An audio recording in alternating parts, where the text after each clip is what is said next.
নির্বাচন কমিশন প্রধান এখানে আছেন, হয়তোবা এই বক্তব্যের পরে এই অফিসে আমার ঢুকতে দিবে কিনা এটা জানি না।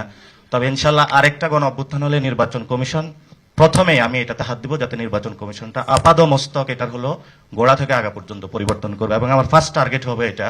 নাসিরউদ্দিন পাটোয়ারি সাহেব আমাদের জাতীয় অত্যন্ত গুরুত্বপূর্ণ নেতা। আমি কিন্তু ব্যক্তিগতভাবে ওনারা খুব পছন্দ করি, কারণ মুখের উপরে হক কথাটা বলতে পারেন। এটা it's a rare quality, unpleasant truth. যদি কেউ যদি বলতে চায়, হক কথা যদি বলতে চায়, উনি এটা বলেন। উনার এই ধরনের কথা শুনে আমরা অভ্যস্ত, একদম আমরা kind of resistance we have developed. বুঝছেন তো, প্রায় আমাদের সাথে দেখা করে গিয়ে দরজার বাইরে গিয়ে আমাদেরকে গালি দিতেন।